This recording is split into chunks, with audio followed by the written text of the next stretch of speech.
Оройн сонсогчдоо өнөөдрийнхээ гайхамшигт ном нэвтрүүлгийг танд хүрэхэд бэлэн боллоо. За өнөөдөр бас бидэнтэй хамт Доги ирсэн байна. Сайн байна уу? Сайн бацгаана уу бүгдэнд нь оройн хүргэе. За өнөөдөр Доги маань Стивен Хокингийн хар нөх ба шинэ ертөнцийн номыг авчирчээ. Тэгээд өнгөрсөн 7 хоногт хайлтхан танилцуулаад өнгөрсөн тэр ном мөн үү? Өнгөрсөн 7 хоногт би нөгөө цаг хугацааны товч түүхийг ярих гэдгсэн. Энэ бол цаг хугацааны товч түүх хар нөх ба шинэ ертөнцийн ерөнхийдөө айгу төстэй л дөө. Яг физикч өөрийнх нь амьдралын тухай гарна, өөрийнхөө хүсэл мөрөөдөл зорилгынхоо тухай ярина. Тэгэхэд би ерөнхийдөө баг энэ хүний те Стивен Хокинг гэж хинбэ гэдэг юугаар танилцуулаад, хүнээ танилцуулаад, дээрээс нь номныхоо талаар бас ингээд танилцуулаад яриа гэж бодоод өнөөдөр зураг нэг гоё гарч ирсэн болохоор би хар нөх ба шинэ ертөнц гэсэн энэ номыг барьж ирлээ. Номныхын тухай болон за физикчнийхээ тухай маш сайхан яриа болох хаа гэж найдаж байна. За миний бол хүлээлт айгүй өссөн байгаа. За энэ хүний тухаас сайн мэдэхгүй байгаа. Хангалттай сайн мэдээлэл авахд өнөөдөр бас нэлээд их мэдээлэлтэй болно гэж бодож байгаа шүү дээ. Тийх хаа гэж найдаж байна. Бас сонсогчд маань ч гэсэн нэлээд мэдээлэл олж аваасай, гоё мэдээлэл олж аваад мэдлэг болоосай гэж хүсэж байна. За тэгээд би хамгийн эхлээд Стивен Хокинг гэж ямар хүн бэ, хинбэ гэдэг тухай танилцуулъя гэж бодож байна. Стивен Хокинг маань болохоор 1942 онд Англид төрсэн. Английн физикч хүн байгаа. Харамсалтайгаар одоо сая өнгөрсөн энэ оны өнгөрсөн 3 сарын 14-нд харамсалтайгаар нас орсон байгаа. Ингээд сарын өмнө шүү дээ. Тийм сар гарны өмнө нас орсон. Дэлхийд даяараа нэлээд шүүгсэн те. Хар нөх маань ингээд байхгүй боллоо. Тэр хар нөхтэйгээд тэр ч гэсэн хар нөх рүү орлооч гэдэг юм ингээд маш харамсалтай мэдээлэл зөндөө гарсан. Гэхдээ түүний одоо хийсэн бүтээсэн энэ олон оноллууд, нээлтүүд ялангуяа физикийн хөлөнд бол Эйнштейний араас орох дараагаар нь орох тийм нэрээ мөнхөлсөн физикчээ гэдэг дэлхийд даяараа хүлээн зөвшөөрсөн байдаг. За Английн физикч маань болохоор Кембриж их сургуульд ерөнхийдөө 30 жил сүүлийн 30 жил тасралтгүй физикийн онолыг заасан квант буюу татах хүч ялангуяа хар нүхний онолыг бол ингээд бүр шинээр үүсгэсэн гэдгээр маш алдартай. За та бүхэн хэрвээ мэдэх бол кинон дуртай хүмүүс мэдэх бол Theory of the Everything гэдэг 2014 онд гарсан кино байдаг. Энэ кинон дээр болохоор юуны тухай ордог Стивен Хокинг гэдэг физикч хүний амьдралын тухай. Энэ хүн маань ямар амьдралтай яаж сургуульд сурсан, яаж их нэртэйгээ танилцсан, мөн гэр бүл нь ямар байдгүй, яаж нөгөө хичээл заадаг те. Энэ бүх тухайга тэр кинон дээр гардаг. Хэрвээ та бүхэн миний ярианаас бас ингэж хэрвээ таалагдах юм бол Theory of Everything гэдэг 2014 онд гарсан киног бас татаж монгол хэл дээр бол зөндөө тавигдсан тийм сайтуудад байдаг бас авч үзээрэй. За хамгийн сонирхолтой нь юу вэ гэхлээр маань Стивен Хокинг гэдэг энэ физикч маань бидний хэлдгээр бол булчингийн сулрал гэж өвчнөтэй. Булчингийн сулрал гэдэг нь яадаг гэхлээр тэр хизээч биеэ даах чадваргүй. Биеэ булчингаа удирдах чадваргүй гэсэн үг л те. Өөрөө босч явах чадваргүй, өөрөө ямар нэгэн үйлдэл хийх боломжгүй, зөвхөн тархин ажилтдаг гэж хэлж болно. Ярьж чадахгүй. Тэгэхээр анх 21 настайдаа буюу оюутан байхдаа анх ийм өвчтэй гэдгээ мэдээд одоо ингээд хичээл дээр явж ухаалдаа унсан байна л та. Тэгээд босч ирэхэд имлэгц ирээд ийм өвчтэй булчингийн сулрал буюу одоо эмчлэх боломжгүй гэж үздэг юм байна л да. Дэлхийд дахинд ийм өвчин бол айгүй цөөхөн тусан хүмүүс нь ерөөд хэвтрийн дэглэмтэй маш богинохон насалдаг ийм өвчнөний туссан гэдэж тэр хийж бууж өгөө ховор өвчин бууж өгөөгүйгээр юу байсан бэ гэхээр тархин ажиллаж байгаа. Тархи тэгэхээр маш хүчтэй ухаантай ажилладаг тархи ажиллаж байгаа. Тархиал ажиллуулсан манай тархи ажиллуулад босож юм ажиллахгүй шүү дээ тийм ээ ярьж чадахгүй босч чадахгүй хүний асаргаанд байдаг хэрнээ Кембриж их сургуульд физикийн онолыг квантын онолыг заадаг. Багш хүн, профессор багш хүн гэдэг ийм хүн мундаг хүн байсан. Тэгэхээр юу байсан бэ гэхээр түүний хода өөрийнх нь хэлснээр бол тийм ээ намайг босгож хөрж чадах юм бол би бууж өгөхийг хүсээгүй.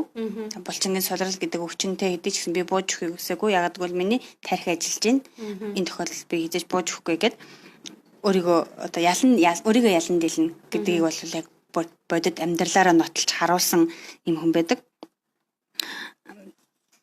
Тэгээд түүний би одоо энэ хамгийн миний надад айгу таалагдсан хэсэг нь блэк хар нөх ба шинэ ертөнц гэдэг номон дээр нь бичигдсэн нэг хэсэг байдаг л да.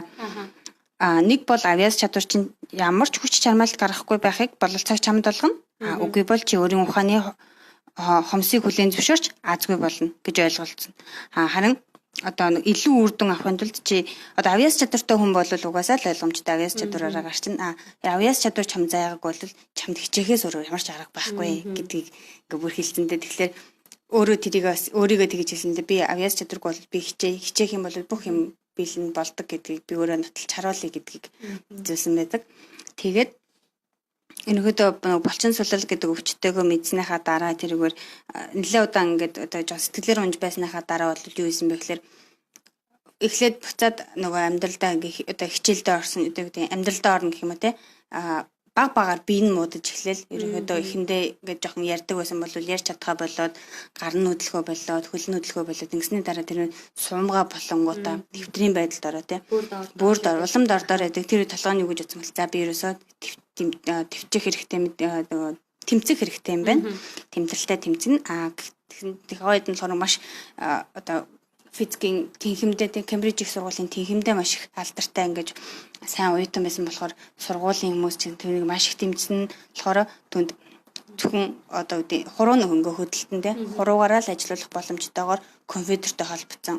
Ярьж чадахгүй нэ компьютерт холбоод эмнэлэгт авах хугацаанд бүх энэ одоо үйл явдлыг одоо ингэж баг багаар нэг өдөр сэрэлт юм болоогүй л дээ баг багаар ингэж сурсаар агаад хичээсээр агаад эсвэл нь бас инглишээрээс ярьж чадахгүй нэ компьютер дээр ABC гэдэг үсгнүүдийг сонголт хийгээд үсэг нийсээр агаад hello гэх юм бол HELLO гэдэг үсгийг сонгонгууд hello гэдэг үг үсэнгүүд тэрийг спикерээр яриулдаг.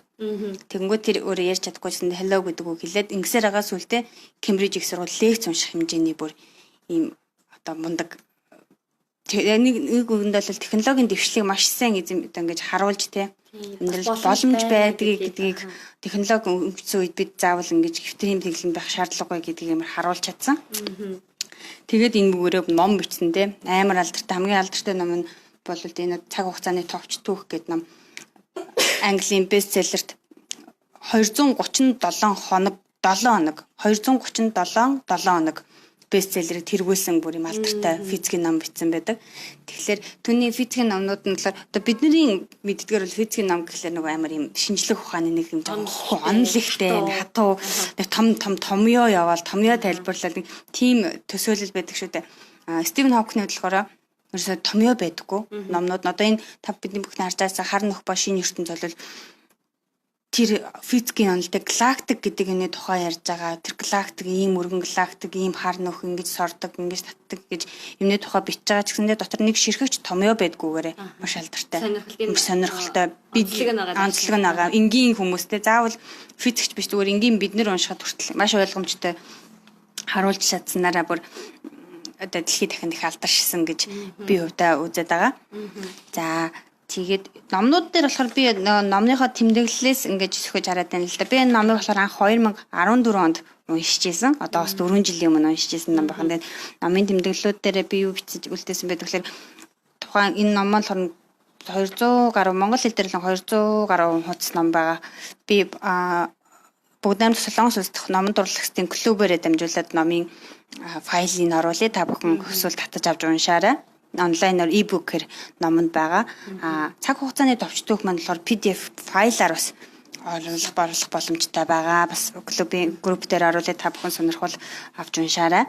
Ер нь клуб маань яг цаасан номноос гадна e-book-ийн одоо номын сан гэж хэлж болох нь аюу их юм шиг. Тийм тэглэг ах уу яа онлайн ертөнд онлайн клуб болохоор бид нар цаасан номыг бол бид нар өөрсдөө биеэр болцож заавал солих шаардлагатай шүү дээ. Онлайн номыг e-book-ийг бол онлайн дээр зарлчин тустай хэн дуртай нь хүлээж аваад татаж аваад уншчих боломжтой болохоор миний зүгээс 150 гаруй номыг e-book-ээр группт оруулсан байдیں۔ Тэгээд бас зөндөө олон хүмүүс татаж авч уншсан байгаагаа бас илэрхийлжсэн, бас баярлалаа гэсэн мессеж зөндөө авч ирсэн. Бас та бүхэн гэсэн сонирхол номон дурлагчдын клуб руу ороод e-book-ийг татаж авч уншаарай. Тэгээд бас сонирхолтой номнууд зөндөө их байх хаа гэж найдаж байна. Яа тийм байхan. Тэгээд физик дуртай хүн бол бүр илүү сонирхол. За физик дуртай хүмүүс бол баг бүгд мэдж байгаа бах энэ номыг бол физик дургу гэх нэшин физикийн талаар нэг мэдлэг сонирхдаггүй ч юм уу тийм хүмүүс ч гэсэндээ уншихад бүр ингээд шинэ мэдээлэл авахаар тийм шимтэж уншихаар мэдээлэлтэй. За хар нөх гэдгийг бол бид нар бол сонсноос илүү нэг мэддэггүй шүү дээ. Хар нөх гэж юу гэдэг чинь бэ гэдэг ч юм уу. Тэгэхээр яг юу хэлээд байгааг нь бас нэг хар нөхөл гэж яриад байгаа болохоос яг юм мэддэггүй те. Тэгэхээр Стивен Хокингийн энэ номон дээр болохоор хар нөх гэдэг маань юу вэ? Яаж үүсдэг вэ? Яагаад хар нөх гэж нэрлэдэг вэ? Гэх маш энгийнээр ерөөсөө физик ямар нэгэн томьёом тайлбарлахгүйгээр энгийн хүн те ямар ч хүн уншсан ойлгомжтой байхаар ингэж гоё тайлбарлсан байдаг. Мөн заавал хар нөх гэлтгүүгээр маш их юм амьдралын өөрт нь болсон туршлагаас айгүйх хуваалцаж гэж маш энгийн үгээр тайлбарлсан байдаг л да. Тэгээд уншаад үзснийхаа дараа галактик айгүй өнөөдөр нэг жижиг одоо үгдийн тоосон зэрийн тухай бодож исэн бол энэ номыг уншсныхаа дараа бол юун тоосон зэрш нүдэн харагдахааргүй болтолтой галактикийн тухай бодоод эхлэхээр бүр маш жижиг сэдвүүд хүртэл баг инээдтэй болж ирэхээр маш юм том юмыг бодохоч тийм сэтгэл төрхөөр ном байсан. Чи одоо ингээл энэ номыг хамгийн түрүүнд ингээл за энэ номыг уншсан уу гэж уншсан гингөө над нар чи юу гардаг ихтэй чи яг юуг одоо хамгийн түрүүнд төсөөлж боддог юу нийлэх сэтгэлд чи үлдсэн. Тэгээ миний хамгийн бодсноо гэж яг инээдтэй санагдсан л да. Энэ номдэр ч гэсэн яг бичсэн байд нэг галактик гэдэг дэлхий бид нар ч айгүй том юм боддоо шүү дээ. Дэлхий чинь айгүй том. Америк бол амар хол улс мус гэх нэг энэ номыг уншны дараа бол Америк бол миний хажууд байгаа юм байна. Дэлхий болоод угаасаа баг нэг жижигхэн цэг юм байна гэдэг тийм төсөөлөлтөй болцсон. Тэгээд галактикийн тухай бодно. Галактик ямар ч хязгааргүй тийм бидний мэдж байгаа юм галактик дэлхийн ертөнц зөрчлөн хорвоо гэдэг юм хязгаар байхгүй гэж бодонгууд нэг бодлон жоох аимшигтай ч юм шиг тийм мэдрэмжтэй эвгүй. Эндээс яг энэ номон дээр тэр тухай бичсэн байдаг л да. Би яг тэр хэсгийг уншиж өгье гэж бодлоо. 118 дахь хуудсан дээр бичсэн байгаа. Эртээр үед хүмүүс дэлхийн ертөнцийн төвд оршдог гэдэгт итгэдэг байлаа. Гэвч Коперникээс хойш бид бол эгэл нэгэн галактикийн хязгаардах нүдэнд үзэгдэх 100 тэрбум оддын л нэг маш энгийн одыг тойрон эргэлдэх жижиг гаригуудын нэг болтлоо доош орсон. Яасан дэлхий бол ертөнцийн төв гэж үзсэн байна. Нөгөө дээр үед тэгэнгүүт нөгөө нэг дэлхий бол бүрэнхий гэдэг онолыг маргаад бөө маргаан үсгэжсэн юм байдаг шүү дээ. Түүний одоо Коперникийн онолоос хойш бид бол эгэл нэгэн галактик хэдэн зуун мянган галактик байх боломжтой гэнэ л дээ. Бид нар мэдэхгүй байна. Бид нар өөрсдөө галактикийг бүрэн судалж амжаагүй байгаа тийм хүмүүс те. Энгийн нэгэн галактикийн хязгаард орших нүдэнд үзэгдэх 100 тэрбум оддын нэг маш энгийн од. Бидний нарыг хэлж байгаа байхгүй юу? Нар шиг 100 тэрбумын од байна гэсэн үг шээ. Бидэрт бол нар цорын ганц бид нар чинь нар чинь цорын ганц байдаг. Гэтэл нар бол маш энгийн 100 тэрбумын оддын л нэг. Тэр оддыг тойрон эргэлдэх жижиг гаригуудын нэг бол дэлхий. Дэлхий болоорсон. Бид нар тийм өчүүх юм дээр амьдардаг хүмүүс те. Гэтэл амар том юм ингээд тэнгууд нөгөө төсөөлж чадахгүй болоод ирж байгаа юм л да. Баримжаалахын аргагүй болоод идэх те. Нар чинь ямар том бэлээ. Бидний тойрон эргэлдэг 7 гариг 8 юу чинь ямар том бэлээ те. Гэ бодчихсон тэр бол ерөөсөө бүр инээдтэй зүйл болонгууд ингээд би өөртөө те би тэрэн дээр орж байгаа одоо Монгол байгаа Монгол дооги гэдэг ингүүд хинч мэдгүй юм болонгууд бүр инээдтэй болдог ч юм уу. Гэх байдлаар ингээд би одоо гэдэг өөрийг их том дөвийлгөх ч юм уу тийм байсан бол маш жижигхэн маш энгийн гэдгээ жоохон ухаарахаар мэдэрсэн байгаа тийм мэдрүүлэхээр тийм ялангуяа нэг их одоо физикийн мэрнэ гэхээс илүү зүгээр тийм оюун ухааны үед айгуу том төсөөллийг өгөхөөр тийм гоё ном байсан. Бас та бүхэнд ч гэсэн бас их санал болгомоор байна. За коммент өгсөн арай минь баярлалаа уншнаа гэд Шэдислим маань хар нүхний талаар яриач гисэн байна. Хар нүхний талаар жоохон хар нүх нь болохоор ингээд за энэ номон дээр би бол тийм өндөр физикч шалахаар жоохон буруу тайлбарлаж магадгүй уучлаарай. Тэгээ хар нүхний одоо Стивен Хокинг гэдэг энэ хүний маань алдар физикчийн маань тайлбарсан болохоор цахилгаан соронзон орон хоорондоо үүсээд бидний дээр үед хахад чи санаж нөгөө ирээдүрээ буцсан жил нэг тийм кино байдаг шүү. Бүр тийм нөгөө цахилгаан машинаар суудсан машин ингээд айгуур давжаад алга болчихдаг шүү. Цаг хугацаар аялыг алга болчихсон. За ерөнхийдөө тэр маань. Тэгэхээр юу байсан бэ гэхэлэр маш өндөр хурдны одоо өндөр хурдыг авахын тулд маш хүчтэй энерги буюу тэр цахилгаан соронзон орон үүсэх юм бол алга болох боломжтой гэж үздэг юм л дээ. Тэгэхээр дэлхий бидний амьдарч байгаа дэлхий болохоор тэр өндөр хэмжээний энерги буюу тэр цахилгаан соронзон орон үүсгэх чадваргүй болохоор бид нэр цаг хугацааны аялал буюу тэр алга болох юмыг үүсгэж чадахгүй байна гэдэг. Гэтэл яг галактик гэдэг юм төр амар том юм дээр гараад ирэхээр те тэр үжтэй соронзон орон энерги үүсэж болдог гэнэ л дээ. Тэр өндөр халуун хурд тэр өндөр халуун температур үүснэ. Тэгээд тэр үүснэ сахилгаан соронзон орон энерги үүсэнгүүт тэр өндөр хурдаа авахаараа алга болох боломжтой болно гэл л дээ. Тэр сахилгаан соронзон. Тэгэхээр тийм сахилгаан соронзон оронд нэг газар ингээд төвлөрөөд тэгэхээр би нэг татчих хэлдэм байна л да. Том сахилгаан соронзон жижигэгээ татсараагаад нэг том бүхэл юм болчих ш. Тэгэхээр тэр бүхэл рүү юм очингууд тэнд төхөж очиод тэнд маш өндөр хурдыг үүсгэж чадхаар тийм энергиуд ингээд цуглалцсан нэг газар байхад очисон юм маань хар нөх буюу хар нөх рүү орохоор алга болно гэдэг шүү дээ.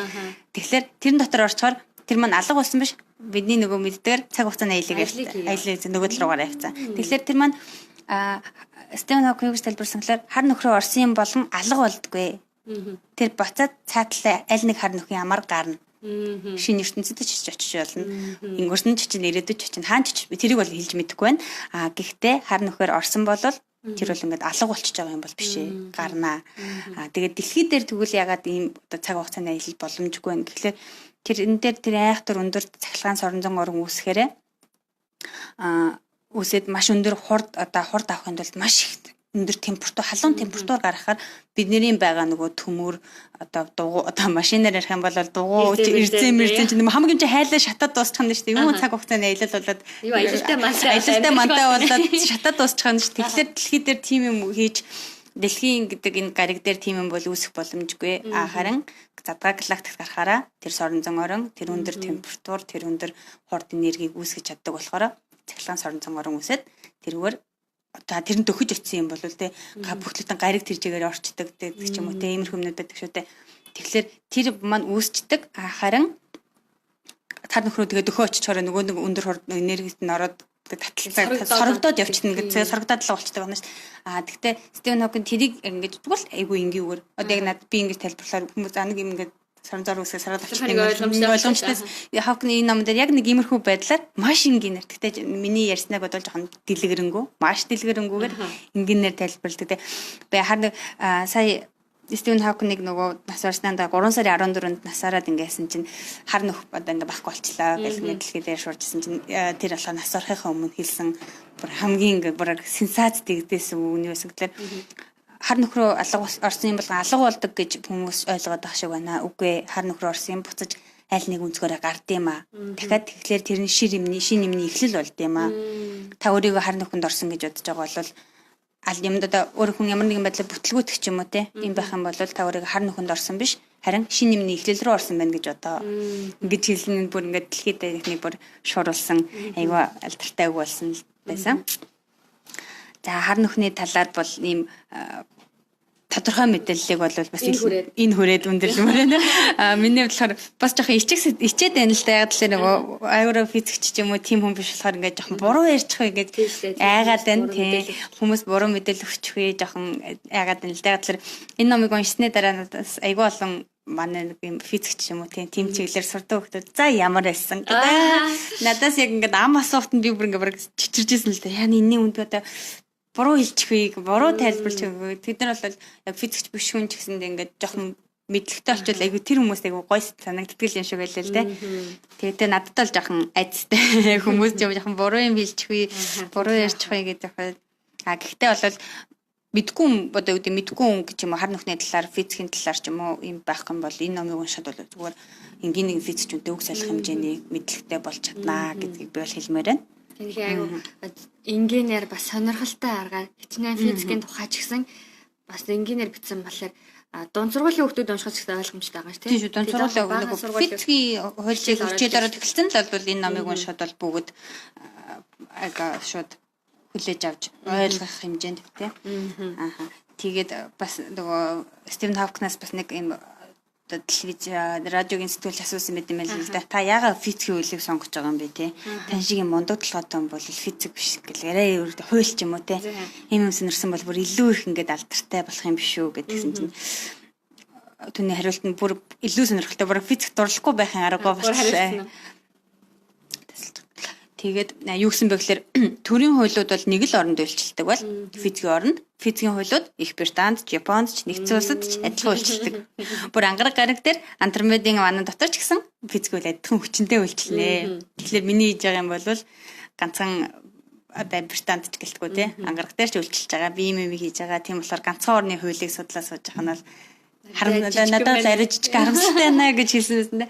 Тэгтэл бас одоо би нөгөө юмыг үзэх үзэл гэдгийг бол маш том мор тэлж өгөхөөр тийм ертөнцийг үзэх үзэл би өнөөдөр нэг тоосон зэр ч юм уу өнөөдөр тоосон зэрэгтэй байна да гэдгээс илүүгээр баг хойд бүсэнд талаа хайлж ийн гэдэг дээр баг илүү санаа зовхоор ч юм уу тийм хэмжээний байхаар ингээ сэтгэхүйг задлж өгөхөөр тийм гоё ном.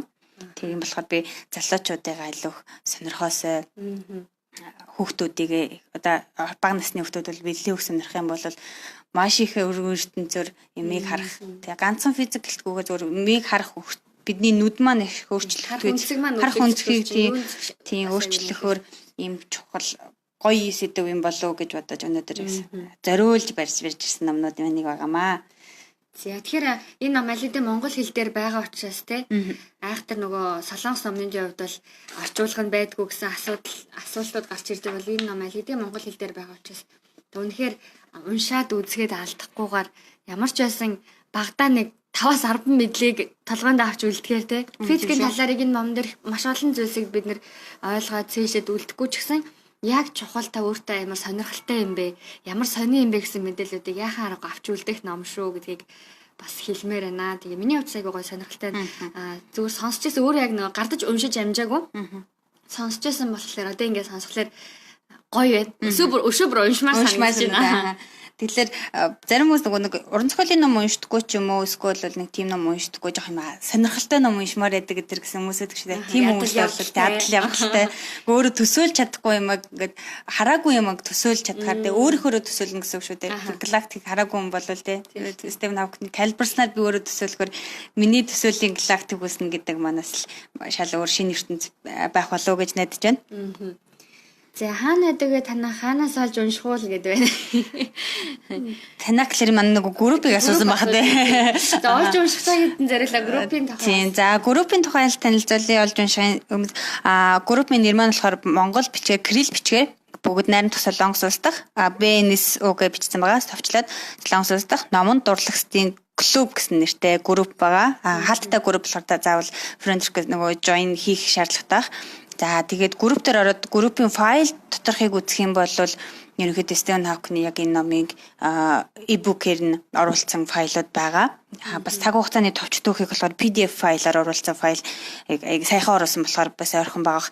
Би нэвтрүүлэг дуусгаад дахиад яг групптэй дэш нь гаргаад ирээ. Тэгэхээр та бүхэн бас нэвтрүүлгийн дараас линкээр энэ дээр коммент дээр линкээр холбоод биччихээ. Тэгэхээр сонирхсан хүмүүс маань яг ороод татаад аваарай. Тэгээд утсан дээр унших боломжтой болохоор та өөрийнхөө гар утсан дээр татаж аваад нөгөө Moon Reader ч юм уу уншигч групп юунууд гэдэг тийм аппликейшнуудыг татаж аваад уншчихад боломжтой. Монгол хэл дээр байгаа болохоор ерөөсөө асуудалгүйгээр зүгээр уншчихад боломжтой гэж хэлмээр байна.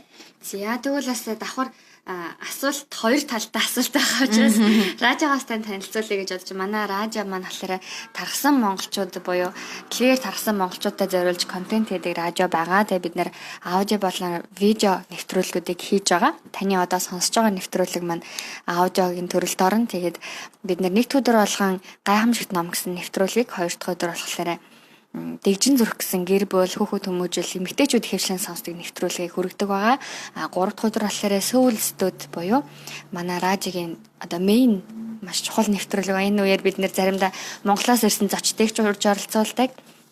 Энд байгаа монголчуудаа ч гэсэн бас урьж оролцуулдаг байгаа. Тэгэхээр видео нэвтрүүлэг учраас таас 3 дахь өдөр манай радиогийн энэ пэйж болон Mongolian Diaspora гэсэн аккаунтаар дамжуулаад нэвтрүүлгүүдийг хүлээж авч үзэх боломжтой. Бас бидэнд www.mdone дундуур зураас radio.com гэсэн вебсайтыг хөгжүүлж байгаа. Тэгэхээр таас мэдээллүүд хэрэгтэй мэдээллүүдийг таас өөрийнхөө хүссэн суугаар хүлээн авч үзээрэй.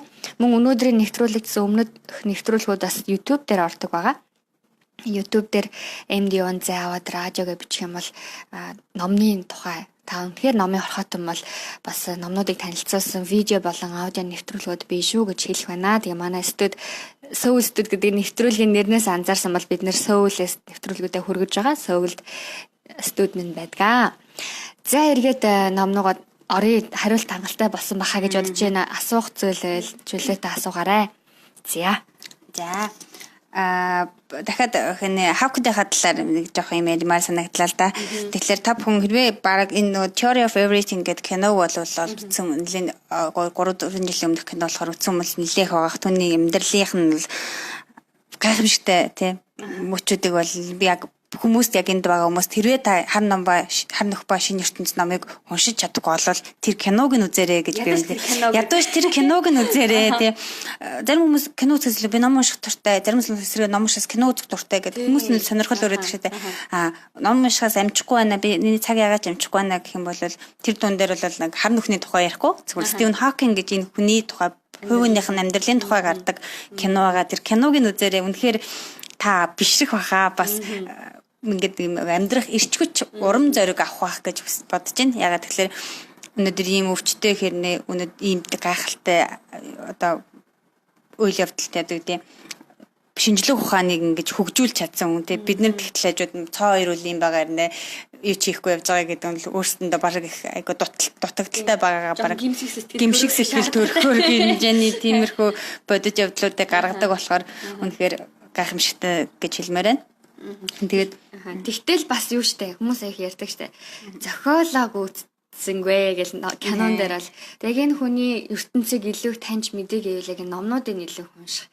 Хэмхээр энэ завгүй нэг юм завгүй бол киногийн заавал үзэрэй гэдэг миний хувьд ч гэсэн санал нэг байна. Тэгэлгүй яах вэ? Номнуудад бол арай өөр төвшлөлтөнд гарна л да. Одоо шинжлэх ухааны номнууд. Кино бол зөвхөн хүний амьдралын тухай хинбэ гэдэг тухай нь гарна. Номон дээр нь болохоор одоо хар нөх ба шинэ ертөнц нугаас нэрнээсээ ойлгомжтой хар нөхний тухай гарах, шинэ ертөнцүүдийн тухай гарах, шинэ ертөнц яагаад үүсдэг тухай гарах нь тий. Шинэ ертөнц гэж ер нь юу хэлээд байгаа ингээ. Тэгэхээр хавкны дагаад нөгөө юм өвчтэй хэрнээ юм гайхалтай бүтээлүүдийг хийж чадсан. Яагаад энэ хүнээс ингэж их хүчтэй одоо энергитэй ийм хүчтэй байж чадав гэдэг хүчтэй төвчээр гаргаж чадав тий гарч чадсан гэсэн тайлбарлсан. Айгүй энгийнээр тайлбарлсан л да. Тэр 30 жилд нөгөө Кембриж их сургууль профессор багш хийсэн.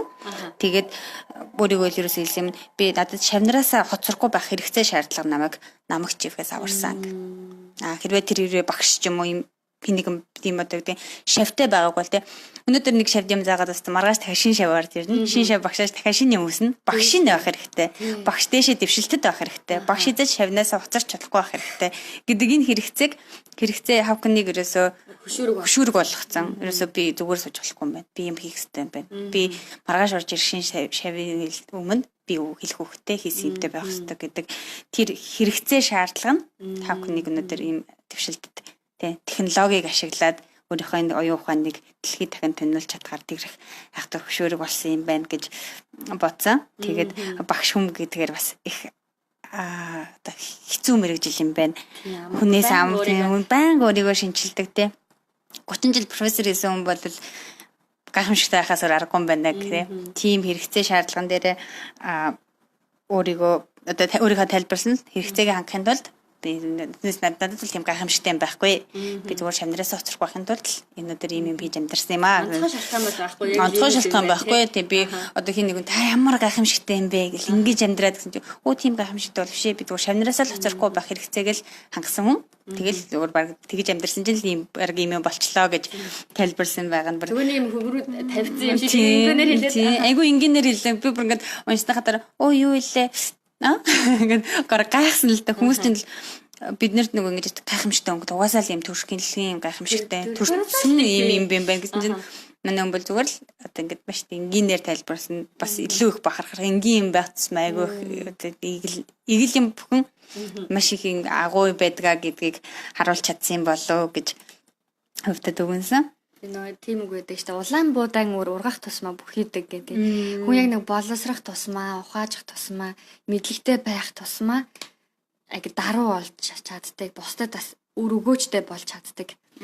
Яг тэр санагдчихэв. Чиний хувьдаас яг амьдралд чинь энэ хүн шиг юу одоо чамайг хүнд хэцүү, шантарсан байдлаас хөшөөрөг болгож гаргадаг вэ? Шантарч яг хүнд хэцүү байдлаас өөрийгөө яаж одоо хүчрхэгжүүлж босгож ирдэг. Тийм тэгэхээр одоо яг Миний хэрвээ одоо миний сая одоо энэ 3 дахь удаагийн нэвтрүүлэг шүү дээ. Анзаарсан бол зарим нэгэн амар хүмүүс нь анзаарсан баг гэж байна. Аа энэ нэг юм амар том юм ярьдаг хүн байна гэх. Тэгээ улс төр ярьсан ч тэр спорт ярьсан ч тэр өнөөдөр шинжилгээ ухаан ярьсан ч гэдэг наалаг за ирээдүйд бол том юмны тухай гэх. Тэгэхээр том юм ингээ мөрөөд чинь гэх юм харчин гэх юм бол өнөөдрийн жижиг юм гэдэг ерөөсөө нэг тийм хүнд зовлон шиг санагдахгүй болоод эхэлж байгаа юм л да. Миний хувьд бол тэгэхээр өнөөдөр амар хэцүү ч юм уйлмаар идэг дулмаар идэг гэсэн юм бол маргааш үгүй ядаж 5 жилийн дараа 10 жилийн дараах миний очих гээд байгаа хүрх гээд байгаа тэр зорилго өндөрлөгийн талаар бодохоор өнөөдрийн зовлон нэг тийм хүнд ч юм уу амар хэцүү бүр тэгэж хүн дээр хүлээж авахааргүй те. Та өнөөдөр л ингээл давчиж болохоор юм байна гэдэг хэмжээнд болцдог болохоор ерөөсө бүх ямар ч үед юундээ ч байсан одоо яг өнөөдрийг биш те жоохон алсыг харчвал харахыг хичээдэг л дээ бас харж чадахгүй ч байгаа. Тэгээд нэг жоохон том нэлийн цаашаа алхаад нэлийн гүнзгий юмыг харчих юм бол мянга жижиг том зовлон байсан ч гэсэн өнөөдөртөө бол даваал гарчихаар хэмжээд. Тэгээс шантрах үедээ боддог бодол нэлийн алсыг юмыг л бодчих юм бол төгслөөрөө мөрөдлөө том юм бодчих юм бол тэгэл жижиг юмнууд нь жижигрээ явчихж байгаа болно. Тэгээс нөгөө догийг юм хөсмөрөл юм биж байгаа болохоор шууд ярьж байгаа даа нөгөө юмнууд нь ч орж ирээд тэр хэрэг мэдэхгүй байгаа хүмүүс л өмнөх нэвтрүүлэг дээр ярьсан тийм. Өмнөх нэвтрүүлэг дээр ярьсан байгаа. Сансараа Хеллер Клинтоны дугаартай нэвтрүүлэг дээр битээр бас их гоё юм ярьсан байгаа. За бас нэвтрүүлгийн маань цаг нэлээд өгч байна. Тэгээд өөр бас яг энэ хүний тухай болоод энэ номтой холбоотойгоор бас сонсогчтой маань хуваалцаа гэжсэн зүйл юу байна? Номны талаар бол ерөөсөө яг анх уншиж байгаа хүнд ч юм ерөөсөө огт шинжилгээ ухааны ном уншиж байгаа хүн байх юм бол жоохон хүндхэн санагдаж магадгүй. Айгүй болон юм нөгөө мэдүү хэллэгч гэх юм уу те хэрэгэлгүй өрнүүд гараад ирж квант мовант гэл ингээл юу вэ гэл те гэдэг ч юм уу иймэрхүү өгнүүд квантын онол квантын хууль яасан чинь тэгээд иймэрхүү өгнүүд гараад ирэхээр чинь квант гэдэг үгийг баг орчуулах хэмжээнд болохоор ч юм уу иймэрхүү тохиолдлууд бас байж магадгүй юм уучлаарай юмыг аж мэдхүү шинжлэх ухааны ном уншина гэдэг бол өөрөөс маш их хэмжээний мэдлэг шаарддаг юм байна гэдэг би хамгийн анх уншсан миний хувьд бол хамгийн анх уншсан шинжлэх ухааны ном л да. Тэгээд хар нөх ба шинэ ертөнцөөс хашаа унших хэрэгтэй юм байна гэж өөртөө айгүйх бүр зорилго тавьсан. Тэгээд Стивен Хокны ном 3 монгол хэлээр гарсан 3 4 номыг бүр ингээд зорим байж олж уншаад яасан бэ гэхээр хамгийн анх уншсан хар нөх ба шинэ ертөнцийг уншсны дараа би шинжлэх ухааны мэдлэг айгүй муутай юм байна гэдгийг хүлээн зөвшөөрсөн л да. Би шинжлэх ухааны мэдлэг муутай юм байна. Тийм болохоор энэ номыг унших гэж би айгүй удаан цаг хугацаа зарцуул нөгөө квант судалгаа нөгөө квант гэдэг үгийг орчуулад эхэлсэн юм чаа.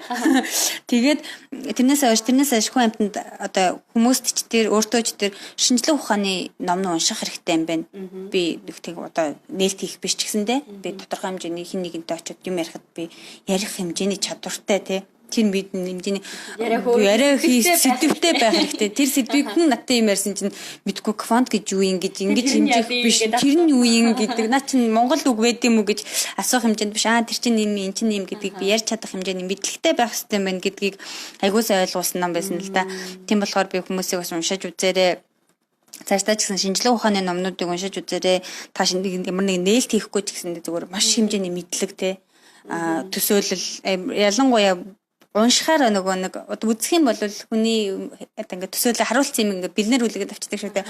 Уншина гэдэг чинь би өөрийнхөө тархиар төсөөлнө те. Миний тархины том жижигэн хэмжээгээр төсөөлөгдөх болохоор илүү их уншаарай гэж хэлмээр байна. Тэгээд тэр хэмжээгээр тархит хэлнэ. Одоо таны одоо бидний нөгөө мэддэг төсөөлдөг юм аа те. Миний төсөөлсөн юмыг илүү томоор төсөөлөд илүү гоёор харах юм. Чич болно өөрийнхөө хэмжээнд ингээд харах юм бол тэгээд тэрийг өөр хүмүүстэй харьцуулах юм бол илүү сонирхолтой мэдээлэл те. Үгүй би надад ингэж төсөөлсөн гэдэг биш өвөө шал өөрөөр төсөөлсөн байдаг ч юм уу.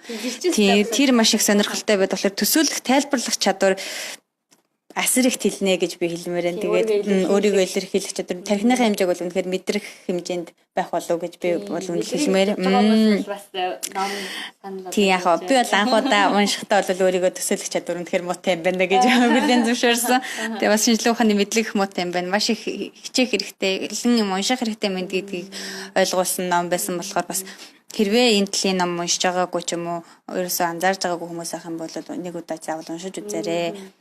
Бас сонирхолтой санагдах байх наачиг юм хүмүүсээс нэлээд олон байх болов гэж хэлмээр байна. Тэгээд биний хувьд болохоор уншсныхаа дараа би бол өөрийгөө айгуу жижиг бүр айгуу жижиг би нэр юм айгуу тэр болтол зүгээр ингээд ийм ч юм байдаг тийм ч юм байдаг гэдэг ийм хүн мэдээлэл ихтэй хүн гэж өөрийгөө боддог байснах дараа номны дараа болоо би ч айгуу болоог байгаа юм байна. Юу юм чи би яаж хайчихсан юм би түүхий юу түүхий бүр эхлэхгүй байгаа юм байна те. Түүнхээр мэдлэг муутай байгаа юм байна. Юу ч мэдгүй гэдгээ би өөр нөгөө би юу ч мэдгүй гэдэл мэднэ гэдэг шиг тэр энэ болтол би юу ч мэдгүй гэдгээ мэддэггүй байсан байгаа байхгүй юу. Тэгээ энэ ном уншаад ингээд аншны дараа би юу ч гэдгүй гэдгээ мэддэггүй гэдгээл мэдтин гэдэг үг хэлэхээр хэмжээнд болтлоо явж исэн одоо сэтгэл төрж исэн. Тэгээд номны хувьд бол ерөөсөө одоо гэдэг яг нэг юм батлал тустаас 2 дээр нэмэх 2 тэнцүү 4 гэж хэлэхгүй ч гэсэндээ 2 дээр нэмэх 2-ыг нэмэх юм бол ингэдэг гэд яг хариултын 4 гэж хэлээгүй ч гэсэндээ маш одоо 4 гарчихжуулна гарахгүй жижигэн гэхдээ галактик гэж задгаа галактик гараад ирэх юм бол та юу ч үгүйсгэж чадахгүй юу ч баталж чадахгүй гэх нэг иймэрхүү байдлаар инхээр би хувьдаа ботор баталчмаар ч юм шиг те гэхдээ бусад хүмүүсийг харахаар үгүйсгчмээр ч юм шиг нэг тиймэрхүү одоо таны төсөөллөөр те өөрийнхөө толгойнхаа орон зай цар хүрээгээр л ерөөс юмыг тайлбарлах хэмжээнд болтлоо. Одоо ийм сэтгэл төрөх байх гэж би найдаж байна. Тэгээд бид нар бас маш одоо өнөөдөр нэг тийм эдийн засаг ч юм уу яриад те улс төр яриад Монголын ерөнхий сайдаа яриад нэг иймэрхүү бодлонтой амьдрал донд явж байгаад энийг унших юм бол эдийн засаг маань нөгөө ерөнхий сайдыг шоронд хийсэн үү Солонгост бол ерөнхийлөгчөө шоронд хийлээ гэх юм юм. Тэр бол үнэхээр инээдтэй асуудал шиг санагдах байх үү те. Шал өөр юм бодоод эхлэхээр маш өөр том ертөнцийг хараад эхлэхээр жижиг сэдвүүд маань үнэхээр хумигдож эхлэх байх бас тэр хэмжээгээр бидний толгой амар их сэрэгжин тий шал өөр юмд анхаарланд бол жижиг юм биш холын юмыг том юмыг хараад эхлэнэ гэхээр бидний тархийг тэр хэмжээгээр маш сайн тэлж өгөх байх гэж хувьдаа их боддог. Тэгэхээр залуучууд ч гэсэн бас тгийх баха тэгээсэ гэсэн үгэн дээр санал болгомоор байна. Нөгөө хүмүүс ч яг нөгөө юу бодож байгаагаараа үйлдэл үгээ гаргадаг.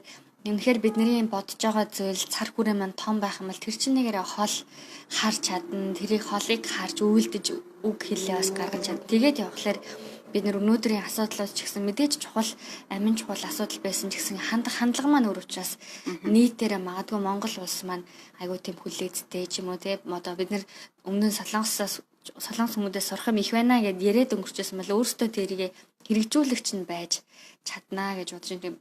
Манай нэвтрүүлэгдсэн гадаадд байгаа олон монголчууд сонсдог байгаа. Тэгээд бас айхтар Монголд байгаа хүмүүс шигээ байнгын монгол хэл дээрх номны хэрэгцээ байгаад байдаг учраас яг энэ группээр дамжуулаад энэ дээрх номнуудыг уншаад өөрийнхөө та магадгүй ажил хичээл хийгээл завгүй байдаг ч гэсэн номоор дамжуулаад та өөр улс орн руу орчиж болно, өөр шин танилуудтай танилцж болно. Бас шин зүйлийг олж харж өөрийгөө үргэлжлүүлэн хөгжүүлсээрэй чадах учраас тас номтой хамтаагаараа гэж хэлвэн тас манай нэвтрүүлэгтэй хамтаагаараа төлөө манай нэвтрүүлгийг ингээд дамжуулаад номны мэдээлэл хүрнэ гэдэг манаас айгүй чухал шүү дээ. Ялангуяа залуучууд маань болохоор одоо хүүхдүүд маань те ном уншина гэсэн нэг юм гоё зоригтой ч мөрөөдөл дээр нь яг юу уншихаа мэддгүй юм хүмүүс бас амарх байдаг. Тэгээд солонгос болохоор нөгөө биендээ нөгөө номны маань нөгөө нийлүүлэлт маань бага шүү дээ. Тэгэхээр биендээ дамжуулж уншдаг ном босмолог ном энэ гоё гэл нөгөө гоё ном ингээл бүгдээрээ болцсон дээр нь дамжуулаад 3 хоногийн дотор бараг нүдэн жагаад нэг шин номын сан цууж агаад бүгдийг тусгадаг ч юм уу те.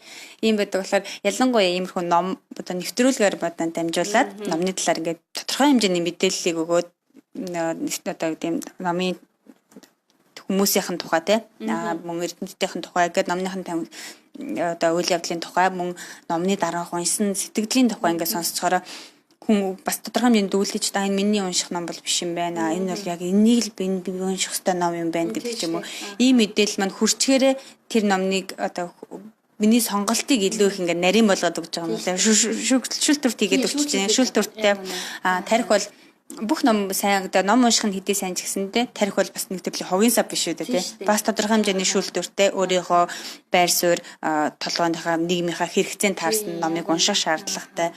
Тийм болохоор иймэрхүү одоо манай гайхамшигт ном нэвтрүүл шиг ийм нэвтрүүлгүүдээр дамжуулаад бас бяцхан шүүлтүр яваад тий. Хүмүүс маань тэр хэмжээгээр номоо ингээд сонголтоо хийгээд уншдаг бол илүү их гоё байх юм болов. Тэгээд залуучууд бас ойлгож авлаа гэж бодож байна. Аха. Надад нэг юм бас санагдаж байна л да. Ингээд нөө бусадтай хуваалцаад гэдгсэн чинь өөрийнхөө лагаар өөр бусдын лаг асаахад тэр лагнаас ерөөсөө юу ч хорогддоггүй гэдэг үг. Яг ялгаагүй бид нар байгаа ном маань хичнээн тоотой цөөхөн хэдэж гисэн бусдын уншсан номыг магадгүй нэвтрүүлэх ч юм уу эсвэл яг e-book ч юм уу те бусадтай хуваалцах нь бол тэр чинээгээр да бусдын амьдралд гэрэл гэгээх бас харааг нь тэлэх энэ зүйлсийг таас хийж яваа нэгэн шүү гэж хэлмээрэн. Тэгээд өнөөдрийн нэвтрүүлэгт бас маш чухал танд заавал хэлэх зүйл байгаа. За тэр зүйлийн тухай доогийн маань ярина. За сая би одоо яг хүмүүстэй бас дахин давтаад хэлье. Би нэвтрүүлэг дуусны дараа одоо группээр те ном дурлагчдын клуб гэсэн группээр дамжуулаад хар нөхбөө шинэ ертөнц мөн цаг хугацааны товчдог гэсэн 2 номыг e-book-ээр оруулъя. Та бүхэн татаж аваа заавал уншаарай. За тэгээд группийн бис нэг айгу давуу талыг хэлмээр байна л да. Группт нь болохоор ингээд хата хальт харахад юм бол хүмүүс ном зарна, ном авна гэж сольж уншина гэл нэг иймэрхүү зарнууд явагддаг. Ерөөсөө жоохон зарын шинжтэй. Зарим хүмүүс нь ном уншсан дараах сэтгэлдээ бичдэг те. Тэн бүрээ гэдэг уншихгүй байхын аргагүй болтол сэтгэл бичдэг бас нэг хэдэн байна. Бас би хүмүүс заримд нь баг биширмээр те. Айгуу сонирхолтой. Би бүр тэр номыг олж уншихгүй байхын аргагүй болтол сэтгэл бичээд байр суужаад гэтэл энэ ном хаана байна гэтэл сэтгэл бичдэг тийм хүмүүс бас байдаг. Тэгээд ажиглаад байхад Солонгост бол ном уншдаг залуучууд маш олон байд юм бэлээ. Групп 2000 гаруй хүнтэй ирнэ. Тийм дотор ерөөсөө нэг ч удаа ном заадаа өөр төрлийн зар ч юм өөр төрлийн бичихгүй дан ном ярддаг юм групп байна гэлээ. Надад эхэндээ жоохон бүтэмжгүй юм шиг санагдчихсэн юм те байж яаж юм байж болох уу гэжсэн бол одоо л ерөөсөө бүхэн номын тухай ярина. Бүхэн номын талаар бас ингээд одоо харахад ном аван зарна гэдэг юм шиг мөртлөөс тэд нар маань цаагаараа хооронд нөгөө хувийн фэйсбүүк PM-ээр холбогдсон. Би ингээ одоо харахаар хүмүүс нэг жоохон ажиллагаагүй одоо итвэх муутай юм байна да гэж үгүй бид нар надтай холбогдох шаардлагагүй болохоор өөртөө очроод PM-ээр холбогдоод номоо аваад зараад ингээ явцсан байт юм байлээ л дээ. Тэгээд өнгөрсөн жилийн намар бид нар анх удаа группийн уулзалт хийя, клубийнхаа гишүүдийн уулзалт хийя гэд уулзалт зарлаад хийжсэн. Тухайд болохоор нэг богино хугацаанд бүрдээд удаагүйсэн болохоор хүмүүс жоохон бага оролцож ирсэн. Тэгээд сая өвлөөсөө шийдвэрлээ уулзалт хийх үгээд тэгэхээр маш хүмүүс айгүй сонирхолтой. Хэдүүлээ нэг уулзалт хоорондох номоо солилцъя. Бага номоо нэг ингээд нэг шеэр хий те. Одоо баг би баяртай байгаа номнуудаа дуусгачлаа. Одоо хүмүүс нэг шеэр та нарт юу вэ? Одоо хин хаана юу хийж ийн гэдэг. Иймэрхүү байсан болохоор хэрэгцээгээ одоо гişүүдийнхаа хэрэгцээ шаардлагыг хангахын тулд бид нэр клубийнхаа нэгэн дээр зөвлөж байна. Группийнхаа гишүүдийн дунд уулзалт хийхээр тохирсон байгаа. Тэгэхээр уулзалтын маань нэр болохоор хамтдаа уншия гэсэн одоо урайлгандоо хамтдаа уншия өдөрлөг. Тэгэхээр Бүдам Солонгос улс дахь номон дурлагчдын клубын уулзалт өдөрлөг гэж нэрийн дор 2018 оны 4 сарын 22-нд Түндээмэн Global Center буюу бидний мэддгээр Монгол 5-ны хажуу тал дээр 17 дугаар гарцны тэн дээр байрлаж байгаа. Тэгээд номын уулзалт өдөрлөг маань болохоор ерөөсөө номон дуртай, номын хорхойд найз нөхдөдөө танилцсан, чөлөөт ярнаа өрнүүлэх, номын худалдаа хийх, өөрийнхөө хүссэн тэгээд одоо зармаар байгаа номоо ч юм уу эсвэл худалдаж авах ном байх юм бол ирээд сонирхоод номын худалдаа хийх боломжтой. Мөн номон дурлагчдаа зориулаад номын ашиг тус, номын тэмдэглэл хэрхэн хөтлөх вэ? Ном хэрхэн сонгож унших вэ? Тэр бяцхан зөвлөмж яриануудыг манай мундаг номон дурлагчид маань биендээ хуваалцгаан. Тэгэхээр энэ дээр маань 2 3 хүмүүс нэг урилгаар гэмтдээ тэд нар бол тийм мундаг одоо үгүй лектор хүн биш зүгээр л энгийн бид нар шингийн олон жил маш туршлагатайгаар ном уншсан номын хорхойтой хүмүүс. Түүнд одоо яаж номны тэмдэглэл хөтлсөн хичнээн жил одоо сүүлийн 8-9 жил номын тэмдэглэл хөтлөж байгаа ч юм уу тийм хүмүүс байгаа болох ирж ингэж өөрсдийнхөө туршлагаас маш энгийнээр те туршлагаас ингэж чөлөөт яриа өрнүүлэн илтгэлүүд тавигдах байгаа. За тэгээ хүрэлцээрстэй ханит үзэгчтэйхаа дунд нийлүүлээд зочдынхоо дунд хөгжөөнд одоо номтой холбоотой хөгжөөнд тоглоом болон бусад ийм сонирхолтой үйл явдлууд зохиогдохоор бэлдэн болоод ивент олцсон байгаа.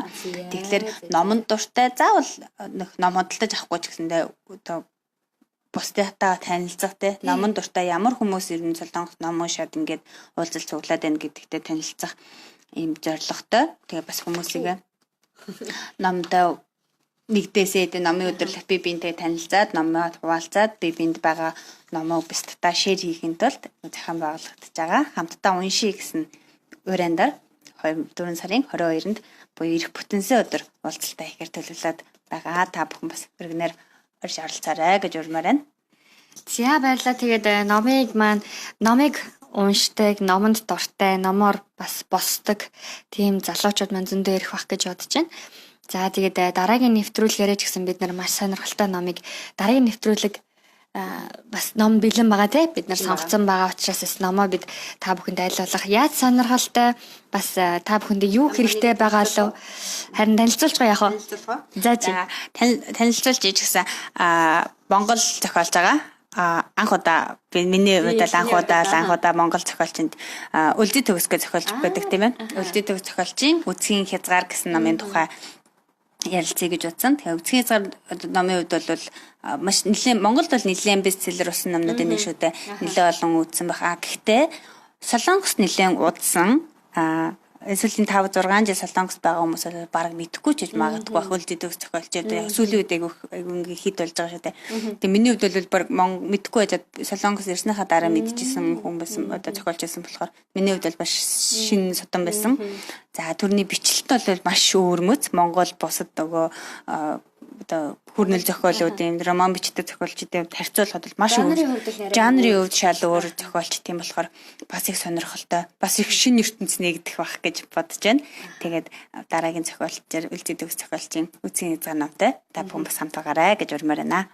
За магадгүй уншаагүй ч юм уу унших гад автсан ч юм уу хүмүүс байл нэг удаа амжуул те нэвтрүүлгээс уншчул арай илүү бид нартай хамт ярианд оролцсон гэж бодож байна. За тэгээд өнөөдрийнхээ нэвтрүүлгийг бид хоёр өндөрлөе гэж бодож байна. Танд ч гэсэн өргөөжтэй байсан байх гэж найдаж байна. Тэгээд Стивен Хокингийн Хар нүх ба шинэ ертөнц номоор өнөөдрийнхээ нэвтрүүлгийг танд хүргэлээ. Дараагийн нэвтрүүлгээр уулзлаа. Түр баяртай. Баяртай.